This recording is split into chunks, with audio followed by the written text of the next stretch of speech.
집안에 빛이 들어오면 어두웠을 때 보이지 않던 먼지들이 날아다니는 것을 보게 됩니다. 그 빛이 환하면 환할수록 조그만 먼지나 이런 것들이 떠다니는 것을 우리가 눈으로 보게 됩니다. 어둡거나 빛이 들어오지 않으면 우리는 그것을 볼 수가 없겠죠. 우리 마음에 성령의 빛이 비추이면 마찬가지로 우리가 하찮게 여겼고 보이지 않던 것들이 보이게 되는 것이고, 그것을 통해서 우리는 우리의 죄를 발견하고 회개하고 성령이 원하시는 사람으로 변화되어 갈 수 있게 되는 것입니다. 오늘 본문은 그리스도께서 성령으로 잉태되어 출생하시기까지의 한 단락 가운데 그 중에서도 서두에 속하는 대목입니다. 원래 마태복음은 가장 유대적인 관점에서 쓰여진 공관복음입니다.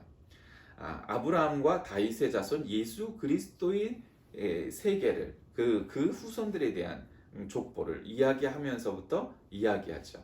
그래서 아브라함에서 다윗까지가 14대, 다윗서부터 바벨론까지가 또 14대, 바벨론부터 예수 그리스도까지가 14대, 이렇게 14대를 3등분하여서 그 족보를 기술하는 것이 마태복음 이제 초반부 1장 2절에서 17절까지의 내용이었습니다. 그리고 이제 드디어 예수 그리스도의 탄생에 대해서 나오는데, 아다시피 예수님보다 6개월 먼저 태어난 세례자 요한은 엘리사벳에 의해서 사촌간으로 이렇게 태어나게 되고, 지금 이 예수님은 요셉과 마리아의 그런 친부모를 통하여서 나오게 됩니다. 근데 여기서 말하는 친부모란 우리가 생각하는 그런 일반적이고 일상적인 친부모는 아니었죠. 오늘 이제 본문이 그 내용이 나오죠. 예수 그리스도의 나심은 이러하니라. 어떤 것이었냐? 어머니 마리아가 요셉과 약혼하고 동거하기 전에 성령으로 잉태된 것이 나타났더니. 사람들은 얘기합니다. 아니, 어떻게 처녀가, 어떻게 동정녀가 아기를 가질 수 있느냐? 뭐 이렇게 얘기할 수 있죠. 우리가 여기서 이런 관점으로 봐야 됩니다. 말 하나 마나, 아니 하나님이 못하실 일이 어디 있겠어요. 그러니까 하나님이죠, 당연히. 그러나 그걸 놓고 분석을 한번 해봅시다. 자, 남편 요셉은 의로운 사람이라고 그랬어요. 그러니까 의롭다는 것은 정의로운 일을 많이 하고 그것도 의롭지만, 그러니까 믿음이 있던 사람이에요. 그러니까 하나님을 알고 믿던 사람이죠. 근데 지금 자기하고 약혼을 했던 여자가 임신을 했어요. 그럼 사람들은 보통 사람들은 어떻게 생각하냐면, 야, 저 여자가 딴 놈이랑 딴 남자랑 동침하여서 임신을 했구나, 그렇게 생각하는 것이 보통입니다. 사실 99.9% 아니 100%가 다 그렇게 생각할 노릇입니다. 근데 요셉도 처음에는 인간이니 당연히 그런 생각이 왜 없었겠어요. 그러니까 의로운 사람이었기에 그를 드러내지 않고 가만히 이제 끊고자, 그냥 조용히 이제 파혼을 하려고 했다 이 얘기죠. 그랬는데 주의 사자가 현몽하여 뭐라고 얘기했냐면, 다윗의 자손 요셉아, 다윗의 자손이래요. 지금 비록 이 사람들은 가난해요. 이 사람들은 그렇게 그냥 일반 중산층 서민, 한 서민쯤 되겠죠. 그런데 다윗의 자손 요셉아. 그러니까 다윗이란 건 뭐야? 한마디로 왕족이란 얘기잖아요. 왕족. 야, 다윗의 자손 요셉아, 네 아내 마리아를 데려오기를 무서워하지 마라. 그는 딴 놈의 애를 가진 게 아니라 성령으로 잉태된 아들을 가졌다. 그러면 아들을 낳을 건데 그 이름을 예수라 하라, 임마누엘이라 하라, 이렇게 하면서 얘기했더니 요셉이 그걸 믿었다는 거예요. 자, 이야기를 놓고 그냥 우리가 소위 말하는 상식, 이성, 과학적으로 생각하면 이 동정녀가 아기를 잉태하였다는 것에 대하여서 누구도 아니 그게 과학적으로 말이 돼? 과학적으로 말이 안 되니까 그럼 아니야. 여러분, 모든 시대 역사를 한번 지켜보세요. 그때는 과학이었으나 시대가 변하면 그게 과학적이라는 이 카테고리를 묶었으나 사실은 굉장히 비과학적이라는 것을 많이 알게 돼요. 예를 들면 중세 때 초반기에는 전부 다 천동설을 믿고 있었어요. 그러니까 모든 사람들이 하늘이 도는 거지 지구가 돈다고 생각하지 않았어요. 그걸 과학이라고 말했어요. 과학이라는 미명하에. 그러나 시대가 지나니까 지동설이 나오죠. 야, 하늘이 도는 게 아니고 지구가 도는 거야. 그게 말이 돼? 말도 안 되는 소리 하고 있어. 그 갈릴레이가 교황 앞에서는 이제 다시는 그딴 헛소리 안 하겠습니다 하고 나오다가 뭐라고 그랬대요? 그래도 지구는 돈다, 이렇게 말했던 일화까지 있지 않습니까? 우리가 너무도 잘 아는. 그 과학이란 그런 거예요. 과학은 절대 불변의 진리가 아니에요. 시대에 따라 바뀌어요. 그러니까 과학적으로 보면 이건 내가 생각해도 말이 안 되죠. 말이 안 돼요. 그런데 의로운 사람이라고 여기서 성경에서 말했던 요셉이 자기도 이 마리아하고 관계하지 않고 그랬는데 그 마리아를 데리고 오고 그를 존중해준 까닭이 무엇이겠어요? 뭔가 계기가 있었을 거 아니에요. 성경은 그거를 뭐라고 그러냐면 주의 사자가 천사가 현몽하여 꿈에 나타나서 야 지금 마리아가 잉태된 그 아들은 남자를 통해서 얻은 아들이 아니고 성령으로 잉태된 아들이야. 그러니까 너 걱정하지 말고 거룩한 것이니 너 걱정하지 말고 딴 남자하고 어떻게 바람이 나는 생각할 거 없이 그냥 데리고 오면 돼. 얼마나 욕을 먹었겠어요. 이 사람이 야 저 여자가 내 아들이 아니라 딴 놈의 아이를 가져서 이러고 다녔으면 이 마리아의 일생은 참 아주 기구했을 거예요. 근데 그러지 않고 조용히 딴 사람한테 얘기하지 않고 데려왔어요. 이미 정원에서 또 데려왔기 때문에 그냥 요셉의 아들이라니 생각을 한 거예요. 그러니까 조용했다는 거죠. 요셉이 이걸 받아들일 수 있었다는 건 뭐겠어요? 그것을 믿었다는 거죠. 자기 꿈에 나타나서 천사가 말씀한 대로 됐다는 거예요. 근데 막상 그렇게 한번 순종하고 한번 그렇게 믿을 수는 있으나 정말 그게 사실일까? 하나님이 동정녀를 통하여서 아들을 낳게 하셨을까? 그 이름을 예수로 알아? 구원할 자? 메시아? 그럼 메시아가 지금 내 자손으로 온다는 거 아니에요? 내 아버지니까 내가 관계가 없었어도 내 아들로 오는 거잖아요. 네, 양자처럼 그렇게 온다는 거 아니겠어요? 근데 살다 보니 한 30년은 그래도 비교적 평범하게 살았지만 3년 동안의 공생애를 통해서 이렇게 한 것들을 보면서 사실 어렸을 때도 비범한 건 있었죠. 이 아이가 다른 아이들처럼 꽤 평범한 아이는 아니구나라는 것을 알게 되고 결국 이 공생애를 통하여서 많은 사람들을 위하여서 오신 하나님이요 하나님의 아들이라는 것을 알게 되고 보게 되기까지 30년의 세월이 걸렸다는 거예요. 여러분 말이 30년이지 지금 우리가 오래 사니까 30년이 그래도 짧지 이 시대에 30년을 기다렸다는 거는 정말 자기의 전생애를 거의 기다렸다 해도 과언이 아니에요. 그렇게 해서 낳게 된 게 예수 그리스도라는 거예요. 그리고 그것을 실제로 보게 되죠. 예수님께서 십자가에 달리셨을 때 그 주변에 끝까지 남아있었던 건 몇몇 여인들이라고 성경은 기록되어 있어요. 소위 말하는 좌의정될래 우의정될래 떠들어댔던 수제자들이란 남자들은 다 도망가 버렸어요. 무서워서.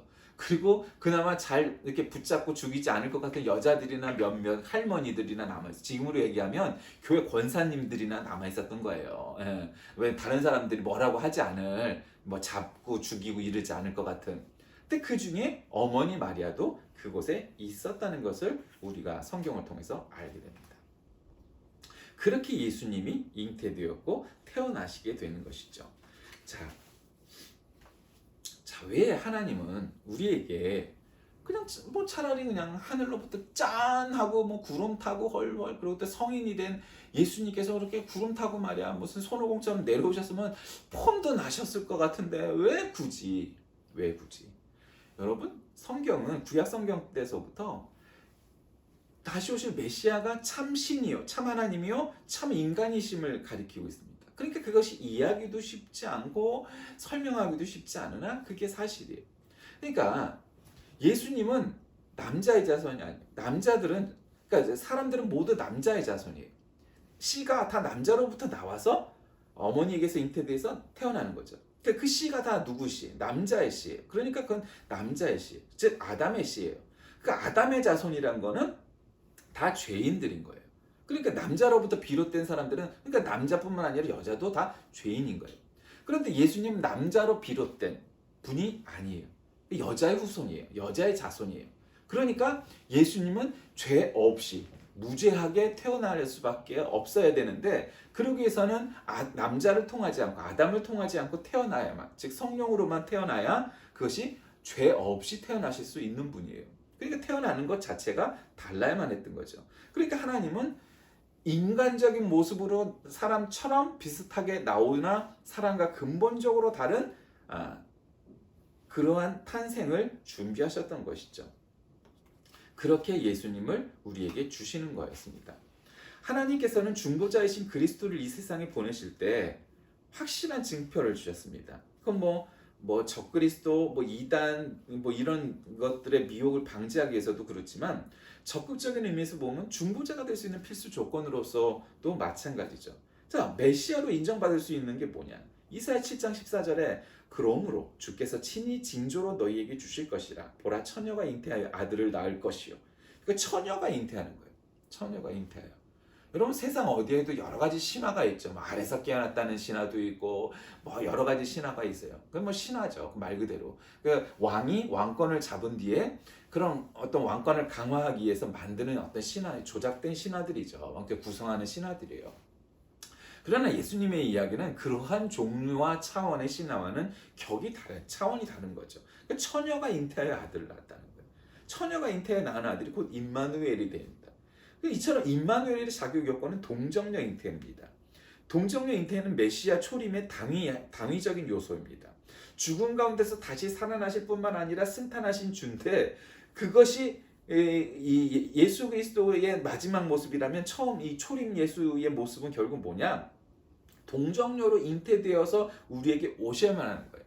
그것이 구약 성경에도 기록되어 있고 신약 성경은 당연히 뭐 기록되어 있는 그런 내용들이죠. 그러니까 예수님께서 우리에게 동정녀 탄생을 통하여 오셨다는 것은 여러분 하나님께서 그분이 우리에게 메시아라는 것을 증거하기 위해서 주신 방법이죠. 유일한 사건인 것이고 그래서 어떤 사람도 나는 동정녀로 탄생했다 이렇게 기록된 신화는 없어요. 다른 거는 있어도 뭐 아래서 깨어나고 뭐 어디에서 깨어나고 뭐 이런 건 있지만 그런 거는 없죠. 그래서 이 동정녀 잉태와 탄생은 굉장히 당위적 요소예요. 메시아로서. 그래서 우리가 성령으로 잉태하사 동정녀 마리아에게 나시고 이렇게 매번 사도신경으로 우리의 신앙을 고백하는 것은 절대적인 요소인 거죠. 그래서 사실 이게 진정한 기독교냐 아니냐를 가르는 뭐 여러 가지 중에 소위 그 보수 기독교라는 데서 내세우는 뭐 몇 대 신조 무슨 신조 이렇게 하면은 그 가운데 이 동정녀 탄생에 대해서 거부하는 사람들은 그건 이제 정통 기독교가 아니다 이렇게 인도한 거죠. 아주 극단적인 자유주의적 그 진보 신학에서는 이 동정녀 탄생에 대해서 약간 애매모호하게 거부까지는 아니어도 애매모호하게 처리하는 사람들도 있어요. 근데 아주 극히 일부죠. 그러나 대다수의 기독교회는 동정녀 탄생에 대해서 뭐 이론의 여지 없이 동의하는 거죠. 뭐 그거를 뭐 거부하거나 절대 그러지 않아요. 그것이 믿음의 사람이냐 아니냐를 판가름하는 거예요. 근데 어쨌든 저는 오늘 이 대림절 넷째 주일에 오늘이 12월 22일이니까 오늘이 동지라고 합니다. 동지라는 것은 음력인데 음력으로 동지를 이렇게 정해져 있는 까닭이 뭐겠어요? 사실은 예수님 탄생 당시에 그 당시에 그 달력도 캘린더도 음력 위주의 그런 달력이었어요. 그러니까 예수님의 부활절도 사실은 음력과 관련된 즉 3월달 보름 지난 첫 주일이 부활절이에요. 그러니까 지금처럼 우리가 그레고리우스력을 쓰는 양력이 아니니까 예수님의 부활절이 왜 맨날 바뀌어요? 음력이니까 그런 거예요.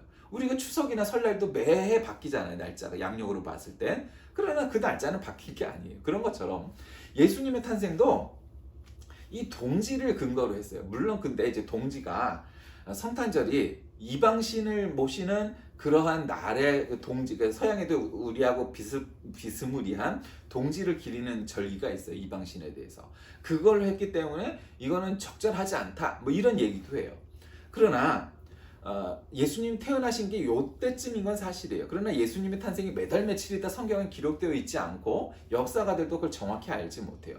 그런데 다만 성탄절이 이렇게 요쯤이었다는 것은 정확한 사실이고 요것이 동지가 지난 다음에 우리가 그 즈음에 이 12월 25일로 정한 까닭은 요때이기 때문이에요. 우리가 요때쯤이니까 정한 거예요. 그래서 날짜가 12월 25일이다 하는 것은 아주 중요한 문제는 아니에요. 다만 우리가 1월 첫째 주일이 지나지 않아도 돼요. 1월 6일, 7일? 예. 그때면 이제 현현절 혹은 주현절이라고 그러죠. 그건 뭐냐면 예수님이 태어나신 후에 동방박사가 큰 별을 보고 와갖고 이제 절을 하고 황금과 유향과 몰약을 주었다라는 그거를 공현절이라고 카톨릭에서는 얘기하기도 하고 어쨌든 우리 보통 주현절 예수님이 공식적으로 이 땅에 이렇게 딱 드러내신 거죠.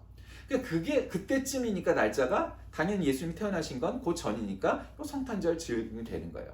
그러나 우리가 서방교회는 12월 25일을 성탄절 크리스마스로 여기지만 동방교회는 그 주현절을 그러니까 1월 달이 돼야 크리스마스가 되는 거예요. 예수님 탄생으로 여기는 거예요. 그 날짜의 그런 것은 이론의 여지가 서로 많이 있어요. 그래서 날짜가 중요한 건 아니에요. 다만 우리가 이 동지서부터 동지는 가장 밤이 긴 때잖아요. 그럼 이제 동지를 지나면 내일부터는 낮이 조금씩 길어져 해가 길어지는 거예요. 이제 그러니까 그건 뭘 의미하냐? 오늘은 주일하고 이제 동지가 겹쳤지만 그렇게 동지서부터 점점 이제 해가 길어지고 낮이 길어진다는 건 빛이 들어온다는 거예요. 우리가 대림절에 뭐 보통 촛불을 갖다가 첫째 주일 하나, 둘째 주일 둘 이렇게 하고 4개까지 점점 촛불을 많이 켜는 것은 뭘 상징하겠어요? 예수님이 우리에게 오실 날이 가까운다는 것은 빛이 우리에게 가까우신다라는 것을 상징하기 위해서 대림절 초를 색깔도 점점 밝아지게 하면서 우리가 켜게 하는 거 아니겠어요? 그러니까 동지는 이제 그런 절기예요. 그래서 그 12월 25일이 딱 예수님 태어나신 날이다라는 확증은 없으나 우리가 12월 25일을 정한 거죠, 한마디로. 그래서 이제 그때 성탄절이라고 해요. 우리가 어렸을 때는 성탄절이 되면 정말 여러 가지로 지금부터 뭐 가진 게 없으니까 그래도 어렸을 때 부모님들이 산타 할아버지라고 얘기하면서 선물을 갖다 주죠. 그걸 아는 나이가 돼서도 모른 척해요. 왜냐면 그래야 선물을 받으니까. 그래 받을 수 있는 거지 알면은 뭐 해줄 필요가 없는 거잖아요. 그리고 12월 24일 날 밤이 되면 그냥 어렸을 적에도 제가 고학년쯤 됐을 땐 일부러 막 밖에 나갔어요. 왜냐면 그게 너무 신기했어요. 원래 그때 통금이 있었잖아요. 밤에 다닐 수가 없었는데 12월 24일만 되면 막 큰 형 언니 누나들은 막 그냥 밖에 나가서 교회 가고 막 밤새도록 뭐 온라인 탄다고 그러고 뭐 그냥 밤새도록 돌아다니고 새벽송 다닌다고 그러고 그땐 그런 게 있었잖아요.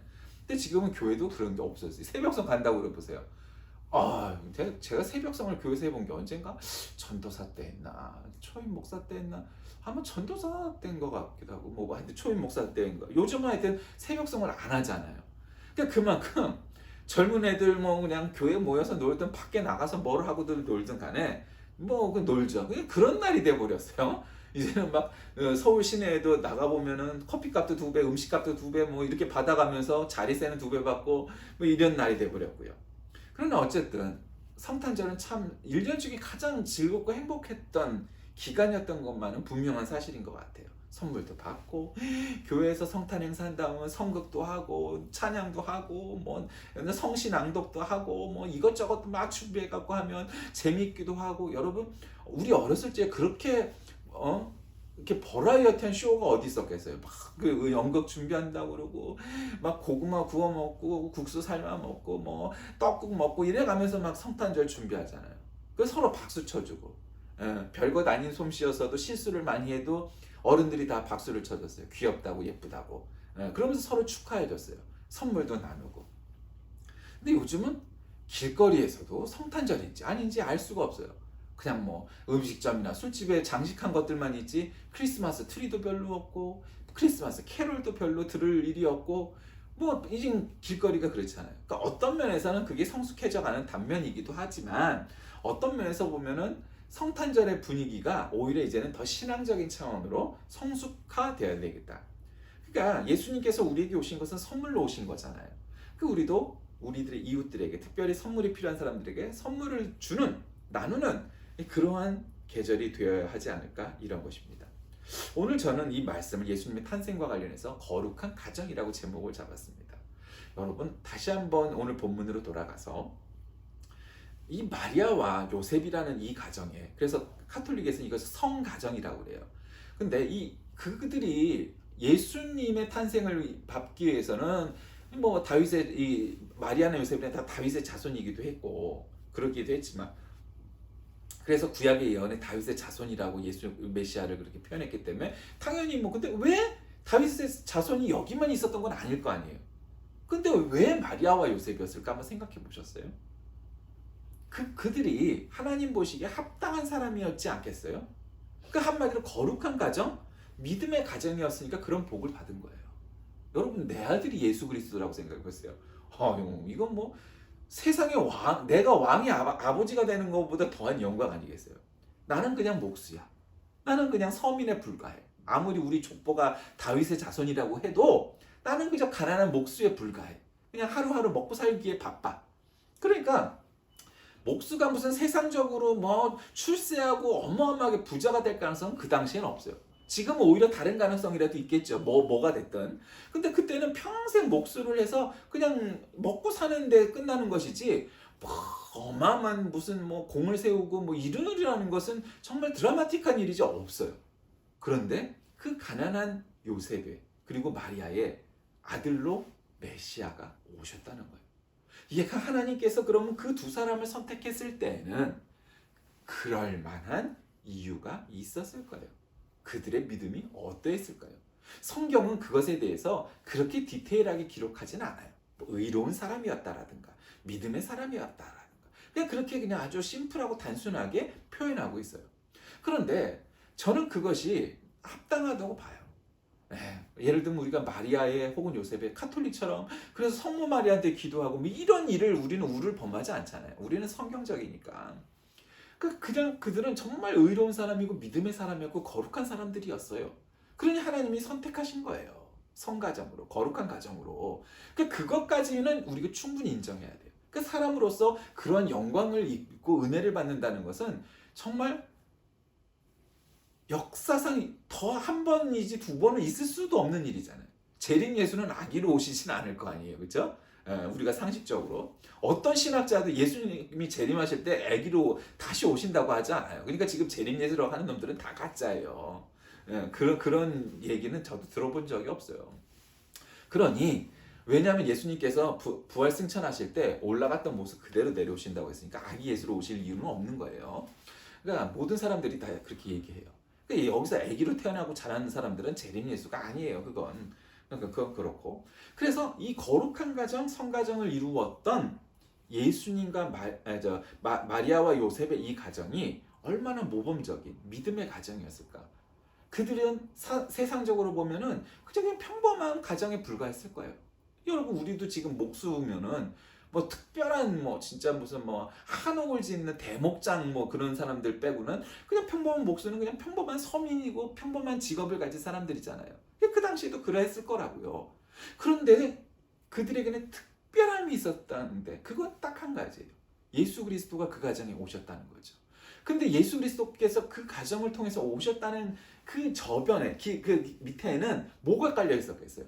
그 가정, 그 두 사람이 얼마나 의로운 사람이었으며 얼마나 믿음의 사람이었으며 남들이 볼 때는 평범하고 잘난 것 같지 않으나 하나님은 그들을 아주 특별하게 세상의 왕보다도 더 특별히 여기시고 그렇게 생각하셨다는 것을 우리가 알 수 있잖아요. 그리고 그런 얘기를 잘 안 해요. 예수님은 조명을 많이 받으시죠. 그나마. 그래도 마리아와 요셉은 잘 안 해요. 그래서 저는 카톨릭처럼 뭐 마리아한테 기도해야 되고 이렇게 얘기하는 게 아니에요. 그들이 왜 하나님께 그렇게 선택을 받았을까? 얼마나 믿음이 있었으면. 만약에 예수님이 뭐 아기로 오시진 않겠지만 그 비슷한 일을 우리에게 적용해 본다면 우리는 마리아와 요셉 같은 믿음의 가정을 갖고 있는가? 그런 의로움이 있는가? 우리는 정말 그런 믿음의 자녀들인가? 하나님께서 선택하실 만한 그런 가정인가? 한번 생각을 해봐야 될 거예요. 우리 집은 부자야. 우리 집은 부동산이 많고 건물이 몇 채고 돈이 많고 우리 아버지는 국회의원이고 그런 거 다 소용없다는 거예요. 하나님 입장에서는 그런 세상적인 요소들이 우리를 평가하는데 하나도 중요하지 않아요. 오직 하나, 그건 믿음입니다. 그것이 그 거룩한 사람, 거룩한 가정, 성결한 사람을 평가하는 기준이죠. 오늘 대림절 넷째 주일에 저는 예수님을 태어나게 했던 그 믿음의 가정, 거룩한 가정, 마리아와 요셉이 도대체 어떻게 그렇게 얼마만큼 하나님의 사랑을 받는 사람들이었으면 그런 은혜를 받을 수 있었을까에 대해서 얘기했습니다. 그럼 우리는 어떤가? 한번 되새겨봤으면 합니다. 우리는 정말 마리아와 요셉 같은 믿음을 가져서 하나님께서 우리에게 그런 큰 은혜를 입히시게 할 만큼 우리는 그런 믿음의 사람들인가? 아니면 세상적으로는 출세하고 권력도 많고 돈도 많은데 하나도 자랑할 거, 인격도 없어, 명예도 없어, 더더군다나 믿음은 하나도 없어, 맨날 미신짓거리만 하고 그런 쓸데없는 가정, 쓰레기 같은 가정은 아닌가 생각해 봐야 하는 겁니다. 하나님이 인정하시는 것은 우리들의 학벌도 아니고 권력도 아니고 뭐 금권은 더더군다나 아니고 그저 믿음입니다. 그런데 사람들은 그걸 우습게 여기죠. 그런데 그게 가장 어려운 이 까닭이 무엇인지 압니까? 우리가 거룩해지기 쉽지 않기 때문입니다. 우리가 믿음을 지키고 살기가 쉽지 않기 때문입니다. 우리가 하나님께 인정받기가 세상으로부터 인정받는 것보다 더욱더 어렵기 때문입니다. 마리아와 요셉은 바로 그것을 이룬 거룩한 사람, 거룩한 가정이었습니다. 예수님께서 오신 이 성탄절 즈음에 우리는 이 대림절 기간을 지나며 정말 그런 거룩한 가정을 이루고 거룩한 사람으로 살아가고 있는지 우리 스스로를 되새겨보며 이 대림절 그리고 성탄절 기간에 정말 하나님께서 원하시는 일들에 대하여 우리는 그대로 살아가는 마리아와 요셉 같은 사람인가 되새겨보는 하루가 되시길 주의 이름으로 간절히 기도합니다. 하나님 아버지 감사합니다. 오늘날 우리가 마리아와 요셉 같은 사람이 되었는지 참으로 그에도 미치지 못하는 우리를 발견하게 됩니다. 하나님께서 그 가정에 주셨던 은혜처럼 모든 가정마다 그런 은혜를 허락하여 주옵소서. 그러나 전쟁과 기아와 여러 가지 이유들로 참으로 부모를 잃고 가정을 잃은 그런 어린아이들도 너무도 많습니다. 그들도 우리의 자녀임을 기억하게 하시고 그들도 우리가 도와야 할 이웃임을 깨닫게 하셔서 참으로 그들에게 장막이 되어주게 하시고 부모가 되어주게 하여서 정말로 이 세상의 어떤 어린이들도 참으로 하나님 품 안에서 잘 자랄 수 있도록 하나님의 수족이 되게 하여 주옵소서. 예수님의 이름으로 간절히 기도드립니다.